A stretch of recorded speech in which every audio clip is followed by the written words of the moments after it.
Welcome to What Matters Now, the weekly podcast from the Times of Israel, covering Israel and the Jewish world, one issue, digging deep into it and saying what is happening now.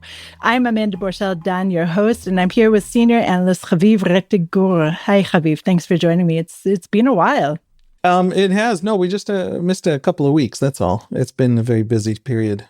That's true. And I've been on vacation, actually, which is something I haven't taken since October 7th, 2023. And, I've been touring our amazing country. I didn't know that was allowed. I didn't know vacations happened. But it's good that you did that. It is good. And I have to tell you, Haviv, I've seen things that opened up since the war, such as the National Library here in our capital, Jerusalem, and the newly renovated, at least, Tower of David Museum in our old city. And it's just phenomenal. So anyone who is making a trip to Israel and to Jerusalem in particular, just check them out. They're really worth seeing. And I'm so glad I had the time to do it. So now, Haviv, let's talk about something that also happened while I was on vacation. And about 9 days ago, I was having trouble sleeping. And just before 5 a.m, I glanced at our work chat, as one does when one is addicted to work. And I noticed something had happened in Washington, D.C. And I just looked back at what I wrote to our U.S. bureau chief right now. And I wrote him, WTF just happened in D.C.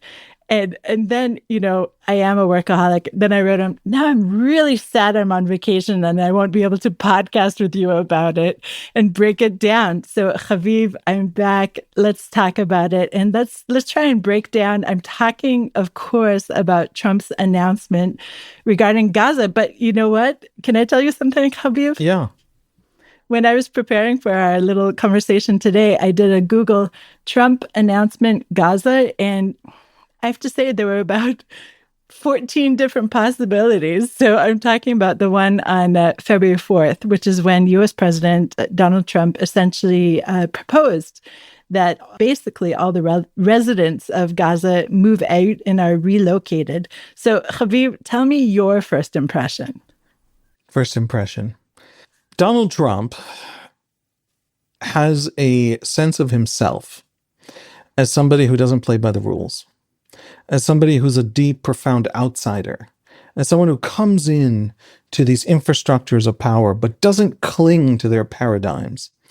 And he looks at the Israeli-Palestinian, Israeli-Arab conflicts of various kinds, and he says, well, these are just old paradigms. There doesn't work. And so I'm going to just throw everything up in the air and see if it can land a whole different way. That is my first impression. There is a sense, so there are a lot of problems with what Trump says. There's a huge question of, they're going to leave. Well, what does that mean? Leaving by force? Well, that has a name. That has tremendous moral problems. Leaving by choice? We know, we have polling, Palestinian polling of Gazans that says to us that depending on the age groups, up to 50% of Gazans are willing and eager to leave. We also know that Hamas had a policy for many, many years of preventing people from leaving, of making it very difficult to leave. You can't take your assets with you. You can't go places. Gaza was not this desperate place, this desperately poor place up until October 7. It had a GDP per capita higher than Egypt and higher than Morocco and higher than Lebanon. And so people, when they leave, would have to take their assets with them. So there were all these reasons that people weren't leaving, but we know there was a tremendous desire to leave. But leaving, and then Trump says, and we will own Gaza, and we're going to build it into this huge real estate. And he himself starts talking about real estate. A bunch of Arab governments then say to him, all right, but not really, right? I mean, okay, yeah, but not really. And then he doubles down interview after interview. And he's like, no, really, actually, no, that's what's about to happen. What's about to happen is that Gaza is going to be American territory, American business concern that isn't actually owned by, who owns it? Who runs it? What's the sovereign law in force in a Gaza being built by America in which Gazans have all moved somewhere else? He portrays Gazans moving somewhere else as a great move for them. They're going to live in beautiful homes, beautiful places. What does it all mean? My guess, okay, and maybe I'm giving him too much credit, maybe I'm not giving him enough. I honestly don't know. My guess is that what he's trying to do is he's trying to make the Arab world come forward with answers. because nobody has answers. And the reason nobody has answers is that everyone can dump the problem on Israel. And it's reached a point where dumping the problem on Israel is a way of making sure the problem never goes away, because the problem is useful to Arab regimes. And so what did I just say? What I just said was that for decades, for generations, there is a sense on the Arab side, and that's usually the Palestinian side, but not always, it includes other Arab countries that constantly just think that there's like an opportunity for more and more war on Israel for 76 years. There is a sense that there's a reset button. You can declare war on Israel, and you can lose that war catastrophically, but the international community will jump in and hit a reset button. Israel can't take territory, Israel can't this, Israel can't that. And that reset button means that you can prepare for the next war. And what Trump is doing is he's walking in and he's saying, hey, what if you could lose it all? What if I will make it a serious concern for you that you're going to lose it all? Would that rejigger your calculations? Maybe then peace with Israel is worth it, because there is no reset button anymore. If that's what he's doing, that's a good thing. And I suspect it is. You know, before we recorded, I sent you a clip of a comic, an Israeli comic called Reshef Levi, and he really fully encapsulates some of the broad perspective of views since the Trump announcement among the Israeli politicians and Israeli themselves. And one of the most interesting parts, I think it's just very funny. If you know Hebrew, I'm sorry if you don't, but one of the most interesting perspectives of this little comic rant is how the left in Israel has, or the center and center left in Israel has received this idea. And so, Haviv, tell us your summation of how the center left has received this Trump idea.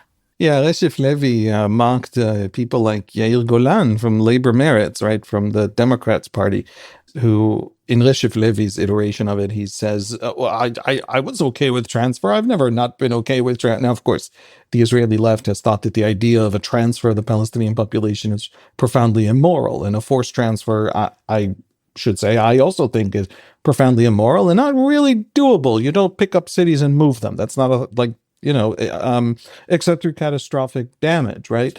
And now everybody's sort of, the opposition in Israel took a back seat and said, well, Trump said some interesting things. Now, that's a legitimate critique of the Israeli center and center left. I don't think it's true. In other words, I don't think the Israeli center, Yair Lapid of Yesh Atid and the various different opposition parties actually think that we're talking about the mass movement, of Palestinians in Gaza and maybe also in the West Bank and all that kind of stuff that is beginning to percolate in the imagination of the Israeli far right after Trump's comments. What I do think is that they're thinking we have to reshape this conflict. We have to reshape how Hamas understands cost, because we have seen October 7 itself taught us that Hamas doesn't care about dead Gazans. It doesn't have a sense that dead Gazans are a cost inflicted on Hamas. Every dead Gazan is, in Hamas's own strategy and understanding, is a cost inflicted on Israel. But there is something, and that's because Hamas thinks it's fighting a war for the redemption of Islam and this huge religious war. But this huge religious war, the measure of Islam's restoration in Hamas's vision, the thing that is worth sacrificing Gaza's population on the altar of, is Islam's expansion. And that first step is the destruction of Israel, and then Islam continues to expand. And so if Islam actually is forced back, in other words, if territory that is today Muslim, and not just Muslim, controlled by the, in Hamas's view, appropriate Islam, which is this radical Sunnism of Hamas, if it loses ground, then it has lost, in its own religious terms, it has actually failed. It doesn't matter how many Gazans die. Hamas doesn't see that as a loss. It does see actual retreat in territory as a loss. And so the Israeli center left is absolutely bewildered, has no idea how you convince Hamas it has something to lose. And just destroying Gaza is not enough. It's not going to do it. And if it's not going to achieve the goal, it's just a bad thing. And so what do you do? And if you can take territory, as Trump is suggesting, as Israelis are hearing Trump suggesting, maybe Hamas will sit up and pay attention.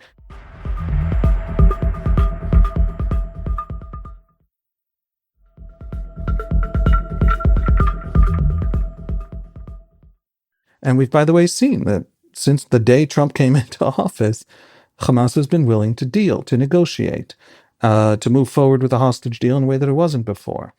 Well, yes and no, Haviv. I mean, on Monday of this week, I believe it was, Hamas issued an ultimatum against Israel's alleged violations of the hostage release ceasefire deal. We just learned before we were recording that Hamas is indeed going to move forward with releasing 3 hostages on Saturday, but that was after they threatened to not release any more hostages. And then Trump, in yet another announcement, said, you're going to release all the hostages on Saturday by noon. And there was a lot of scrambling between all the diplomatic sides, of course.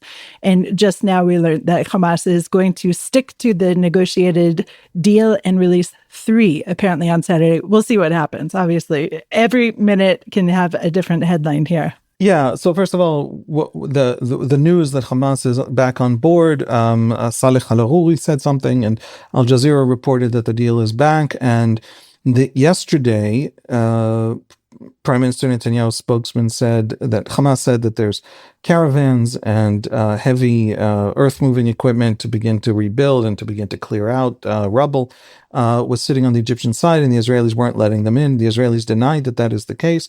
Now, I thought that the second Hamas froze things, I read it, and a lot of Israelis read it as a response to the blowback from releasing essentially starved hostages, where Hamas's narrative started to be hurt in the West and in places that we've learned over the last 16 months Hamas is actually sensitive to in terms of optics.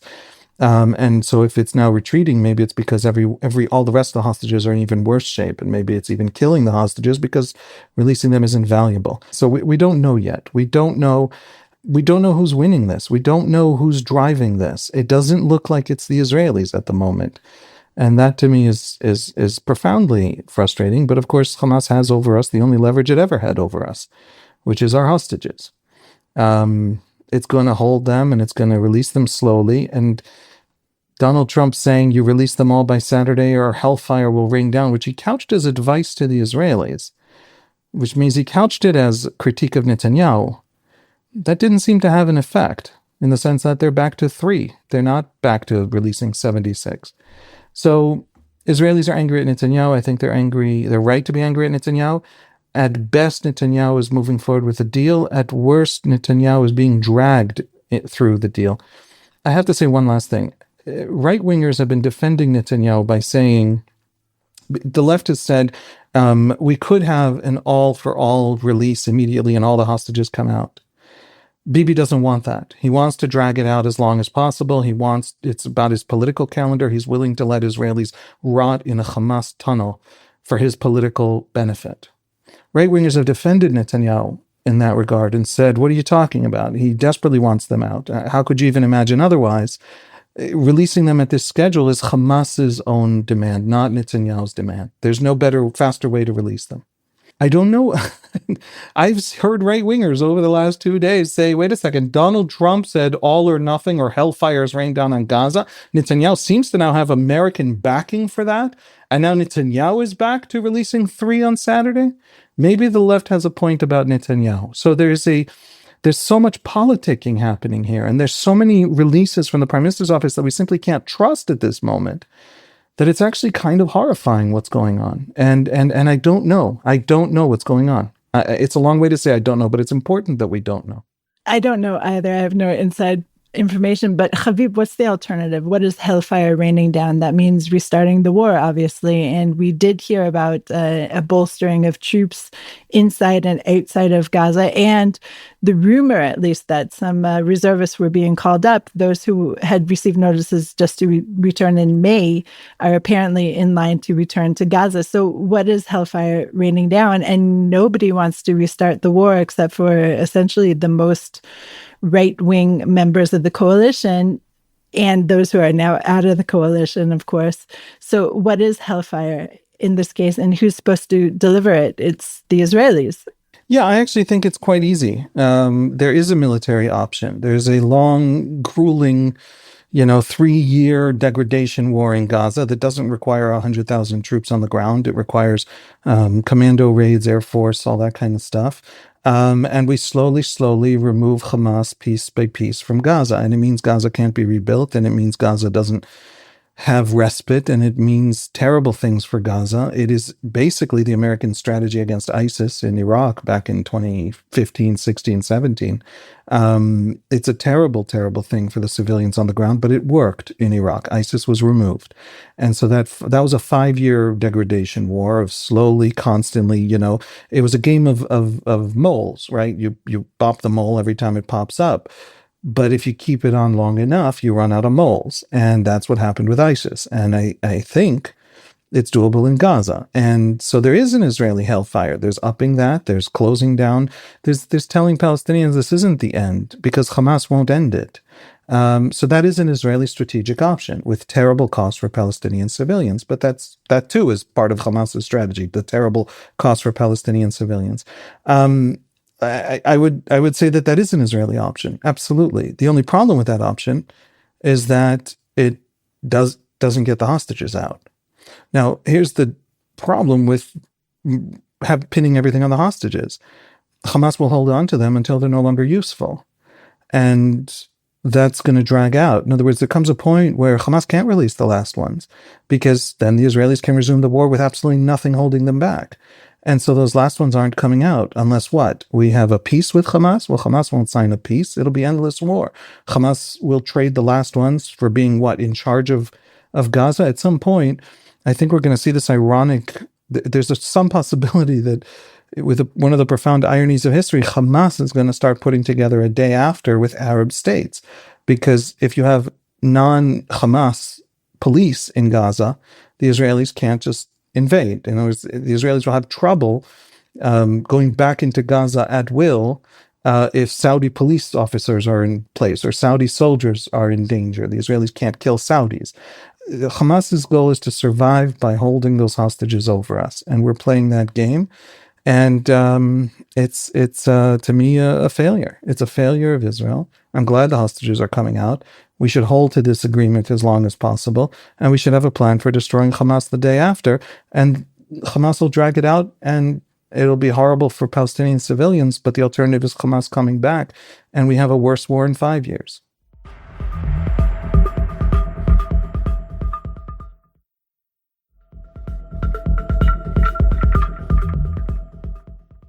Let's return to the idea of removing the population from Gaza.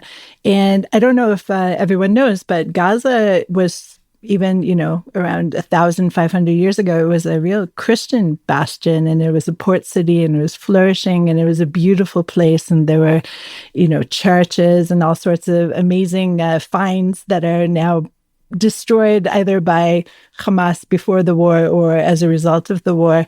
And it was a real Roman stronghold before that. It was a real Nabatean stronghold as well. It's an amazing port city. It's, beachfront property, obviously. And there is no, as far as I'm aware, of any kind of Islamic tie to the land, just as there's no real Jewish tie to the land, as far as I'm aware. I believe the Philistines ruled it during the biblical period, if I'm not mistaken. So the idea of removing the people from the land is not so much of a problem in terms of historical roots. It's more of a problem of the idea in Islam that, Haviv, I think you were mentioning, that giving up any inch of land is very problematic in Islam, and especially if it were to the benefit of the Jews. So can you talk about that a little bit more? Yeah, well, I mean, if we're talking about sort of grand ideologies, Hamas's version of Islam sees the question of Islamic control and expansion as the only story there is to tell. That is the heart and soul of everything.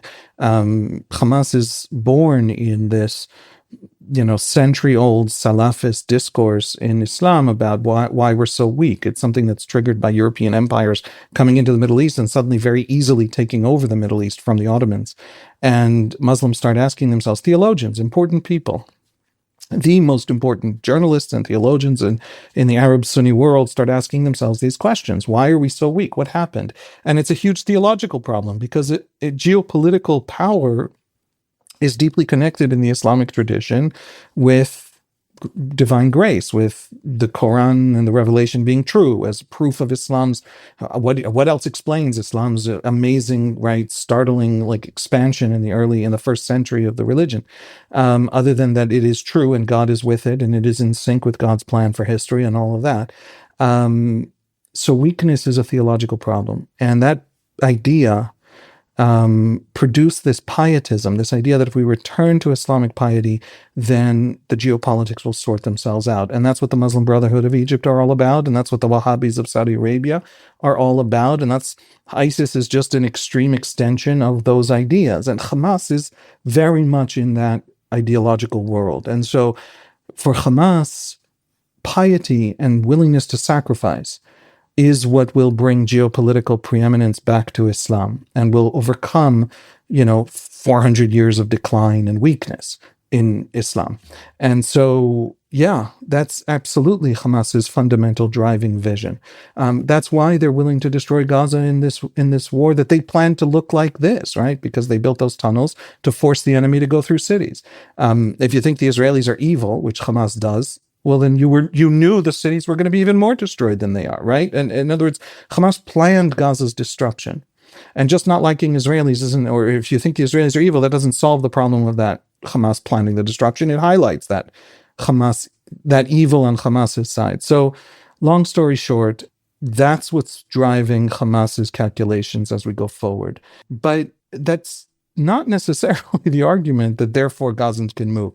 A lot of Gazans, not most Gazans come from other parts of the land and still call themselves refugees because they're refugees as long as Israel still exists. But a lot of Gazans have lived in Gaza for quite a long time, quite a few generations.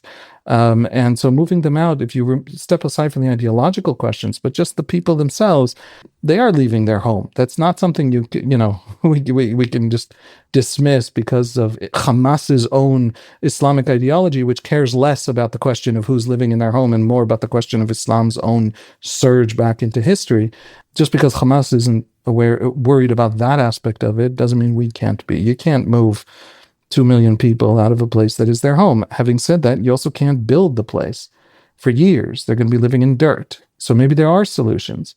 Nobody trusts anybody enough to actually move the Gazans out. The Arab world thinks that we're not going to let them back in. Trump said publicly they're not going to come back in. They're going to be so happy somewhere else they're not even going to want to, or something like that. I don't know. I don't know what to make of it. Okay, Haviv, I don't know what to make of it either, but I have another question for you, looking at it a little more historically as well. And, every time I hear these announcements from Trump, and there are several that you start by thinking, what? And then you start thinking, oh, maybe he's actually thinking about, for example, the partition plan. And that's why he's turning to Jordan and thinking, hey, let's actually move them over to Jordan because historically they kind of were supposed to be there anyway. And maybe this is correcting a historical wrong. I don't know. Do you think that could be anywhere in the calculation? I think that Trump wants Jordan and Egypt to solve the problem.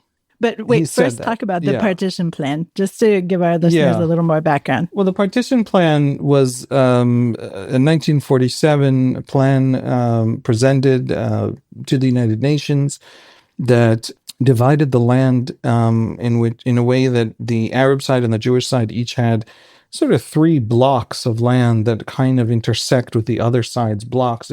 Neither side is really defensible, which to the Jews looked like a disaster because the Palestinian side would have outside armies coming in to protect them, and they had strategic depth, and the Jews didn't. And so you had this block in the Galilee, this block on the coastal plain, and this block in the southern desert, and they didn't connect and go defend that against multiple invading armies. Nevertheless, the Jews accepted it because it was all they were going to get from the powers that be.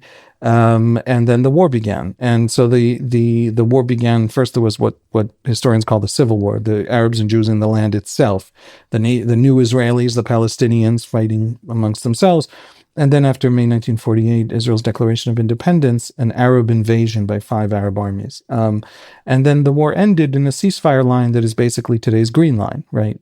Whether it's the West Bank controlled by Jordan, Gaza controlled by Egypt. Incidentally, for the next 19 years, Jordan and Egypt wouldn't establish a Palestinian state.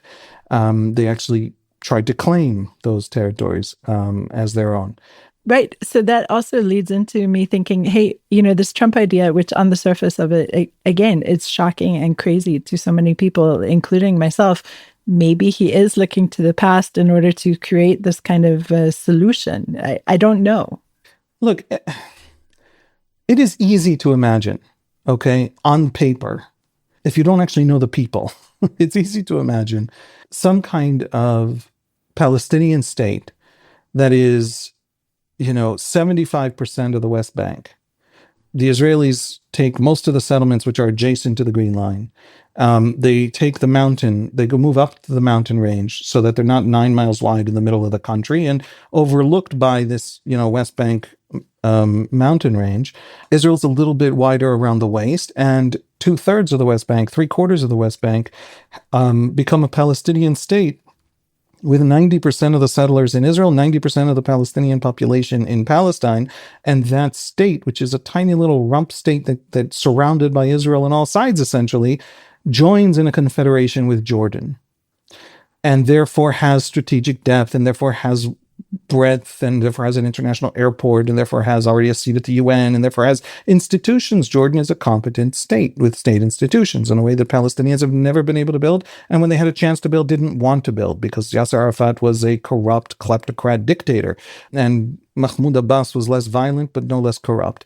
And so it's easy to imagine a two-state solution in which Jordan steps in and in some kind of a confederation with the Palestinians. Jordan even has oversight of the Temple Mount, of the Al-Aqsa Mosque.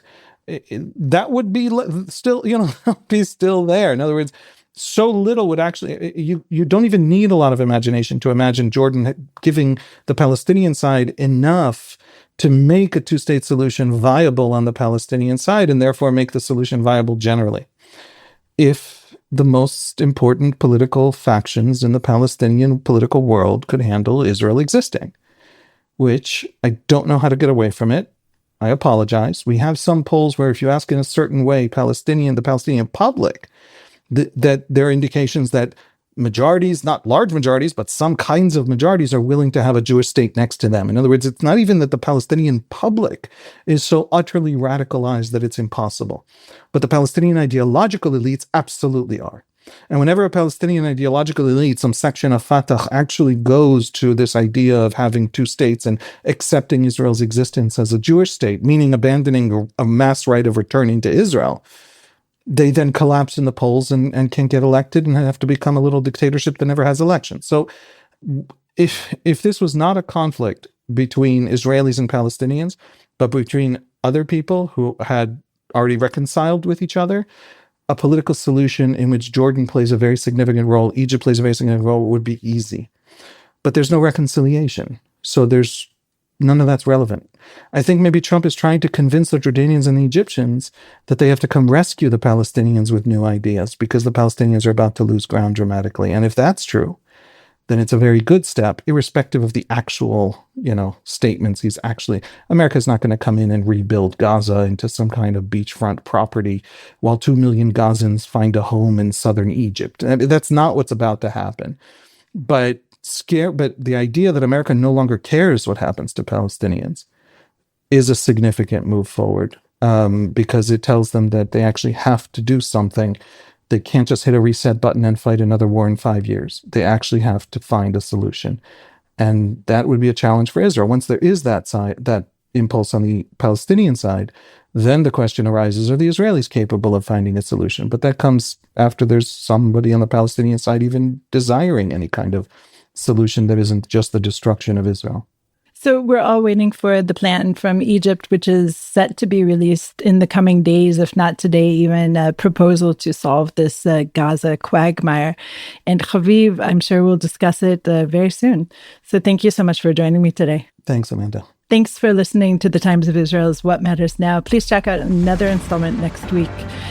I'm Amanda Borschel-Dan. This has been produced by The Podwaves. If you have any questions or comments about this or any other episode, please drop us an email to podcast@timesofisrael.com. Until next week, shalom.